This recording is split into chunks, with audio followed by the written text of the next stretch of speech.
2019లో అన్ని కేసులు పెడుతున్నాం, వాళ్ళందరూ ఏమైపోయారు? అప్పుడు గొంతు పెగలలేదు. అప్పుడు ఏమైపోయింది ఆ రోజు? అంటే మీరు కేసులు పెడతారని మన నారాయణ గారు చెప్తున్నారు కదా.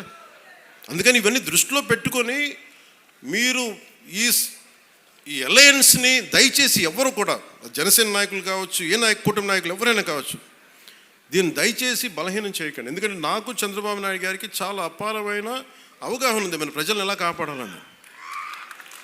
మా ఇద్దరి మధ్య అసలు అలాంటి అరమరికలు కానీ విభేదాలు కానీ లేవు. ఇండివిజువల్గా ఒకసారి మాట్లాడచ్చు, కానీ కొన్ని చోట్ల రెండు పక్షాల నాయకులు కావచ్చు, ఇది ఎక్కువ కాలం నిలబడదు. నేను చెప్తున్నాను కదా, ఎందుకంటే స్టెబిలిటీ ఇవ్వాల్సిన బాధ్యత మా మీద ఉంది. అందుకని మేము దాన్ని తీసుకున్నాం. అలాగే పెన్షన్స్ ఉన్నాయి. ఎన్టీఆర్ భరోసా పెన్షన్ కింద ప్రభుత్వం 63,50,000 మంది పెన్షన్దారులకి ఆర్థిక భద్రతను అందిస్తుంది. ప్రతీ నెల దాదాపు 2,750 కోట్ల పెన్షన్, సామాజిక పెన్షన్ పంపిణీ చేస్తుంది. ప్రతీ నెల 1వ తారీఖున బెనిఫాక్టర్స్, లబ్ధిదారులకి నిరంతరంగా అందజేస్తున్నాం. దానికి డ్రామాలు చేయట్లా.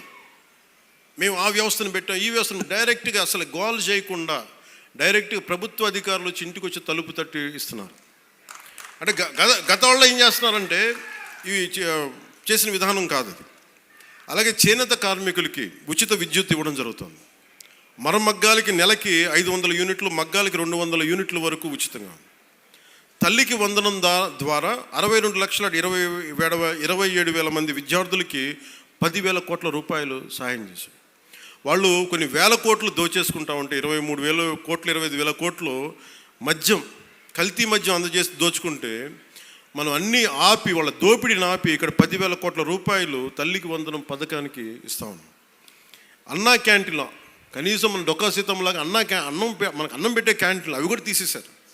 తిరిగి అవి నారాయణ గారి ముందుండి, గౌరవ ముఖ్యమంత్రి గారు చెప్తే నారాయణ గారు ముందుండి ఆయన ఒక సిస్టమిక్గా being an mathematics professor with precision, mathematical precision ఉంటుంది. అలాగే ఆయన ఒకటి అనుకుంటే గోళ్ళు ఆయన చాలా బాగా చేస్తారు, కానీ ఆయన అనుకోవాలి బలంగా. సో అలాంటి ఆయన ఒక ఆదేశం ముఖ్యమంత్రి గారు ఇస్తే 204 అన్నా క్యాంటీన్